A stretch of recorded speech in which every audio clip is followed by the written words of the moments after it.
E aí, pessoal, tudo bem com vocês?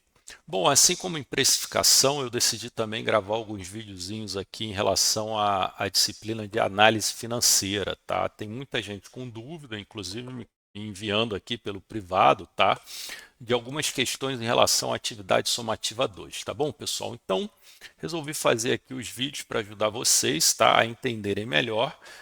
Mas aconselho, obviamente, não copiarem, né, e colocarem aqui o raciocínio de vocês, tá? Então, vou fazer um vídeo para cada questão da S2 para não ficar muito maçante, né? Caso vocês queiram ver só a segunda ou a terceira questão, tá em vídeo separado, tá? Então, vamos aqui, pessoal. A empresa Doce Doce Chocolate está no mercado há 5 anos e é uma concorrente direta das fábricas de chocolate situada nas grandes capitais. Ela apresentou as seguintes demonstrações financeiras para os anos de 22 e 23, tá, pessoal? Então aqui vocês têm o balanço patrimonial da empresa, né, ativo, passivo e patrimônio líquido.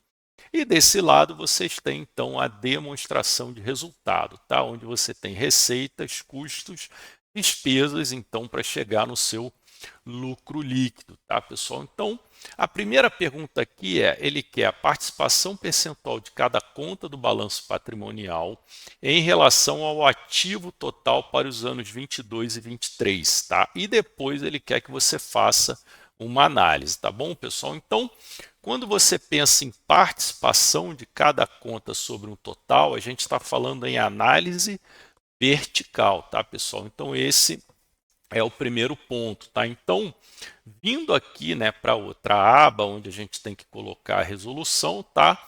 Você tem aqui todas as contas e saldo de 23 e 22 e você tem que preencher, então, essas colunas, tá? Então, a gente está falando de participação sobre o ativo total. Então, seu ativo total tem que estar 100% e todas as contas aqui sendo divididas pelo ativo total, tá, pessoal? Então, nesse caso aqui, 2023 e nesse caso aqui, 2022, tá? Então, a análise vertical, você vai encontrar o peso de cada conta sobre um total que você está comparando, tá? Então, a primeira coisa que eu entendo que a gente tem que colocar é a importância dessa análise, né? Então, a análise vertical é importante para entendermos o grau ou peso de cada conta sobre o total, tá bom, pessoal?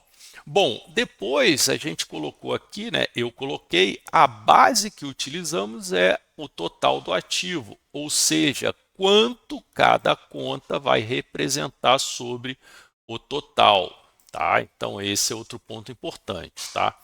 Então, pessoal, a análise vertical você pode fazer comparações com a conta que você quiser. Tá? O mais usual é, no caso do balanço patrimonial, você comparar com o ativo total e no caso do demonstrativo de resultado, você comparar com as vendas líquidas, tá? Ou algumas empresas comparam com as vendas brutas, tá? Então nisso você consegue ver de ano para ano se o peso de uma determinada conta sobre o total aumentou ou diminuiu.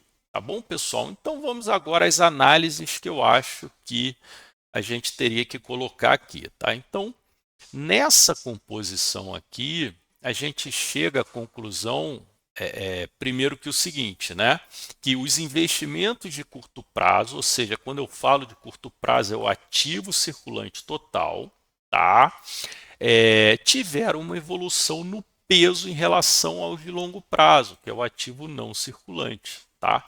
Então, vejam só que saiu de 40% em 2022 para 43% em 2023, enquanto que os de longo prazo eles tiveram uma diminuição, tá? Olhando para isso, pessoal, qual é a conclusão que a gente chega? Que a empresa tem mais liquidez para honrar seus compromissos, né? Então, por exemplo, o seu caixa sai de 7 para 9% e você tem um quanto você receber saindo de 13 para 14, né? Então, isso é dinheiro mais fácil para você poder honrar seus compromissos, né? Então, essa é a primeira análise que eu acho importante aqui, tá?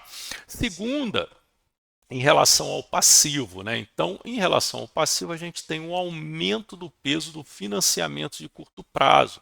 Então, a gente tem aqui no passivo circulante saindo de 27% para 29%, tá, pessoal? Então, esse peso de financiamento do curto prazo ele aumenta em 2 pontos percentuais, tá? Então, outra observação é que o de longo prazo ele se mantém nos mesmos 20%, tá? E o que isso quer dizer, pessoal? Quer dizer que esse maior financiamento de curto prazo, ele pode levar a uma menor liquidez no curto prazo, né? Então, se você tem mais financiamentos de curto prazo, significa que a sua liquidez ela cai, ela diminui, tá bom, pessoal? Então, essa é a segunda conclusão, tá? E a última conclusão, a gente tem que falar sobre o patrimônio líquido, né? E qual é a importância disso, pessoal? Patrimônio líquido é o capital próprio da empresa, né? Vamos colocar dessa maneira. Então, o peso cai de 53% para 51%.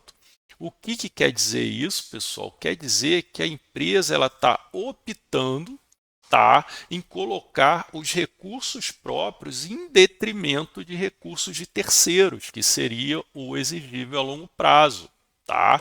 Então, ela, para fazer investimentos na empresa, né, alavancar a empresa, ela está optando por colocar recursos próprios em vez de financiamento com terceiros. Tá bom, pessoal? Então, sem encher linguiça, né? Para mim, essas são as 3 principais análises aqui que a gente tem que fazer. Tá legal?